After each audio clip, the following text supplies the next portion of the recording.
This video is brought to you by Raid Shadow Legends.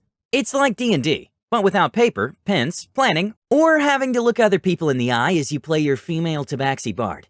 But it does have dungeons, and it does have dragons. Fight your way through an epic story, defeat bosses, delve into dungeons, battle other players. If you're a new player, click the link in the description below to get a bunch of in-game currency and a free champion. There's always something to do. The arena, clan battles, dungeons, and summoning champions to build your roster. The new Battle Pass. It reminds me of playing old-school turn-based RPGs from back in the day, just with better graphics and the convenience of autoplay. So check it out. Get your 100,000 silver, 50 gems, 1 energy refill, and 1 free champion, Adjudicator. The rewards are available in the inbox for the next 30 days only. Click the link in the description below. How the Incredible Dungeon Master used my backstory for an epic storyline. My DM decided that while starting the campaign, he wanted to have a session -1 with all his players and play out their backstory individually. I told my DM early on that I wanted to play a magic user, but that he could choose my race. I also gave him a vague framework of a backstory. I pretty much told him I wanted an older brother, a bad relationship with religion, and that under no circumstances did I want my brother to die. I was not ready. Session -1 went the following way. My character at a young age was orphaned along with an older brother. The two of us were taken in by a nomadic religious cult that followed the god of chaos and murder. As the two grew up, the older brother was forced into committing murder and soon became a proficient fighter. My DM constantly alluded to the fact that my brother seemed dejected and sometimes in agony after he came back from a raid, but only when he thought I wasn't looking. Every other time, he was my usual carefree and loving brother. When my character came of age, the tribe tried to force him to participate in the murders, but my older brother convinced them to let him take my place. This lasted for 3 years in-game time, as the DM and I discussed how my character used the time to study magic. But after those years, it was inevitable, and behind my brother's back, I was sent on a mission. My character, proficient in magic, burned an entire village down. After the fact, the DM told me that something inside my character seemed to have broken, as if a fire continuously burned his soul. After some brief roleplay back and forth, I came to understand that my DM had made me an Aasimar, and what I had just done was against my very nature. Even after my DM said that the burning sensation faded, I continued playing my character in a state of shock, as my DM roleplayed the carriage ride back with the rest of the group for the next 30 minutes. He had a way of making me care about these side characters, even when they talked about murder in a way that would sicken most people. At this point, the session had already lasted for 3 hours, and I thought we would quickly finish up and leave it in a place to start the real campaign. I was wrong. As the carriage traveled back, my DM started to describe the surroundings. As our troop got closer to the village, a silence stood out as peculiar from the usual vibrant nature of the tribe. My DM really tried to make this tribe lovable, other than the murdering part. But this time, only silence. Then, he described the smell of iron, easily noticeable in the air. Finally, as we arrived at the center of the encampment, he described a familiar silhouette visible. Only this time, something was different. A pair of bony wings framed him like an angel of death. Countless corpses lay at his feet. For the first time since the mission, my character shook off his shock and looked upon his brother. The red eyes of my brother stood out as he rushed to the wagons at an insane speed. I told the DM I wanted to move to intercept him, but the DM told me that something held me back. My character sat there, watching my brother pick apart every single one of the men and women left in the tribe. He described the people that I had grown to like to be brutally massacred by this avenging angel. I found myself so enthralled by the story the DM was telling that I forgot I could actually do something. My character slowly walked to his brother, as the fallen Aasimar wings finally disappeared. I tried to ask him numerous questions, but he would just look at me with sorrow-filled eyes. The only words my brother spoke were, "Don't you fall." The look of sorrow disappeared, replaced by a flash of anger. My brother rushed me and knocked me out. In the darkness of my unconsciousness, my DM had my angelic guide speak to me for the first time. "Your brother let himself fall for you. You are your brother's keeper." And with that, session -1 ended. It was amazing to be able to play through the backstory, especially one I had little control over.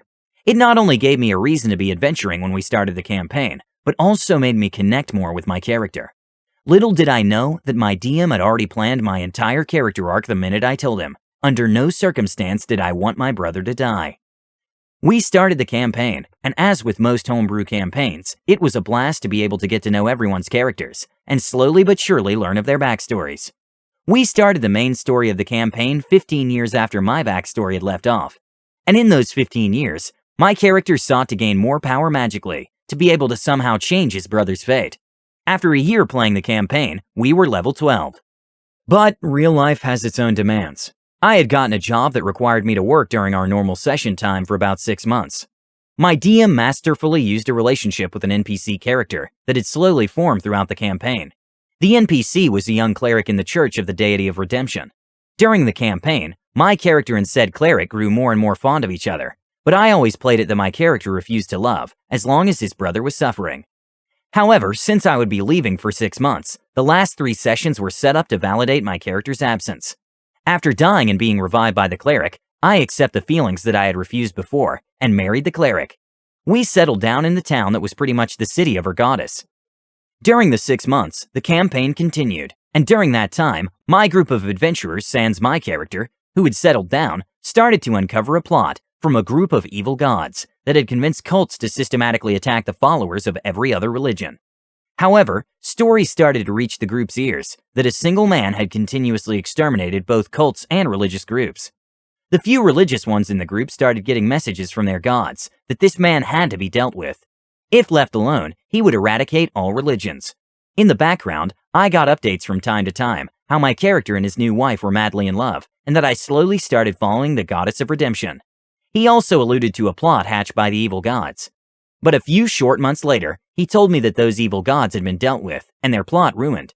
Obviously, I thought it had been my group to do it and was excited after the 6 months to get back to playing. I finally returned and expected to probably have to make a new character, but my DM told me there was no need to do so. The other PCs had put the pieces of my backstory together and had figured out the man that their gods had feared so much was, in fact, my brother. They had learned that after that fateful day, at the end of session -1, he had gotten more powerful and fallen more and more into hatred, manifesting it into a hatred of religion. He blamed his childhood and eventual fall on the gods as a whole, instead of the god that the tribe had followed. After hearing this, my character obviously felt he had to go and stop his brother. But more than anything, he knew that if he did not go, they would kill his brother. Fast forward another year out of the game, and slowly the threads of everyone's backstories were being tied up. More and more, the looming presence of my brother invaded the world at large. We had bumped into him twice. The first time he had been too powerful. The second time the group succeeded in defeating him. But when they were about to kill him, I refused to let them. I tied him up and took him home to the city where I lived. The city where my new goddess would hear my prayers to redeem him. The city where my wife spent every day waiting for me to come home. I thought my backstory had finally come to an end. It was a nice resolution. One as a PC I was happy with. In the end, my DM had kept his promise and had not killed my brother in game.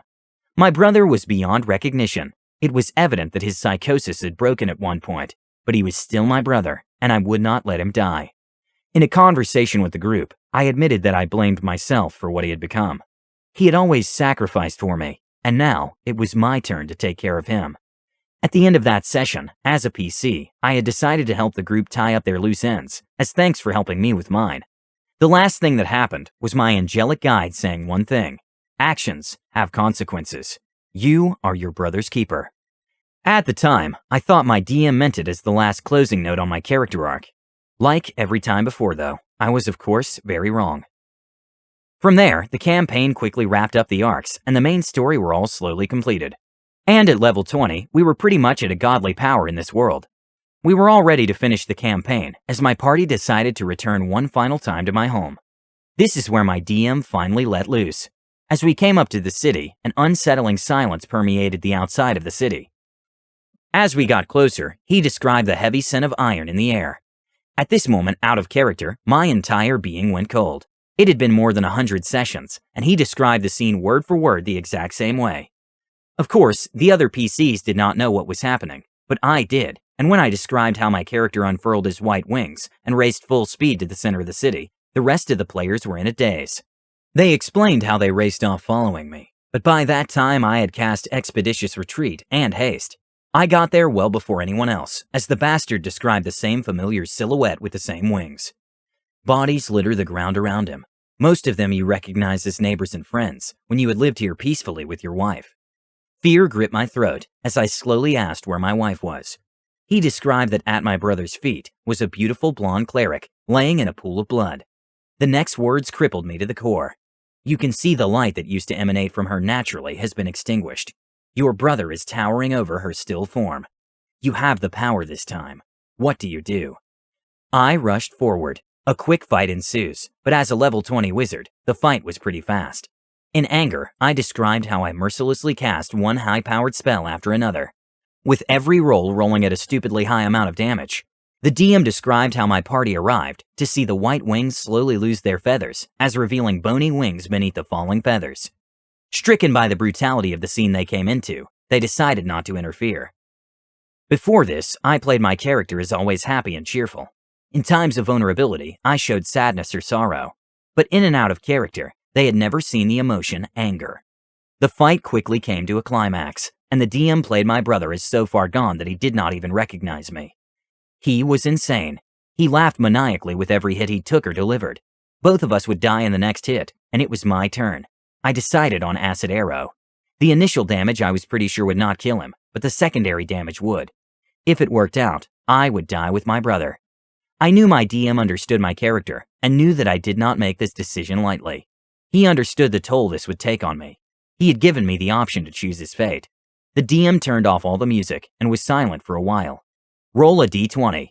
On a 20, I play this how the character would. On anything else, we will go with how you played it. At this point, I was kind of confused. Are you okay with whatever happens? The DM asked me with genuine care and thoughtfulness as I picked up my dice. I nodded and finally understood that he had probably written a lot of this story and had planned on something happening, but did not want me to feel cheated in some way if I did not like it. I tossed the dice and could barely stand watching it tumble end over end. I rolled a 20. The smile falls away from your brother's face. Sadness creeps into the corners of his eyes and mouth. He's not looking at you, but just behind you, at the now bony wings that have replaced the usually vibrantly feathered ones. His hand reaches out to grab you. I do not resist. The DM continues. He grabs a part of the wings, not viciously, but delicately, tenderly. You look at him, and for the first time in a long time, you recognize your kind and loving brother. He looks up at you, and with a sad smile says, "When did you get taller than me?" It was so cheesy, such a stupid line for the DM to use, but my heart broke. His other hand caresses the top of my head. "I'm sorry I couldn't save you," I whisper. His smile slowly turns into a sad frown again. "It's not your fault, you little brat. It was my job to save you. I did a crap job at it. I guess we're both failures," I reply. He smiles again. "Nah, I'm the failure. But you don't have to be. I'll let you be one." His hand touches the symbol dangling on a chain around my neck. It digs in a bit. He closes his eyes and says 3 familiar words. "Don't you fall." After a few moments of silence, the pressure is lifted, and my brother falls to the floor lifeless. The wings on my back return to their glorious feathery white, and the symbol on my chest burns. In his final moments, he made a plea to my goddess. There was not a single dry eye in the room, and never before have I been so connected to a character. Indeed, the stress, fear, anxiety, anger, happiness, and sadness had become so real. At that moment, I felt like I truly had lost my brother. The campaign finished up. I revived my wife and lived happily with her till the end. We had 5 children, 1 son and 4 daughters. They grew up to have brilliant white wings. As the other PCs got their happy endings, the DM told me as a side note that his goddess was not the kind to make a deal, but rather that redemption was possible, no matter who it was, as long as they were truly sorry. What a fantastic DM to take a player's backstory and create such an epic story. Has your DM ever taken your character through a journey like this? Please let us know and comment below. Don't forget to subscribe to our channel All Things D&D. Our next video will be posted in 2 days, so stay tuned for more amazing Dungeons & Dragons content.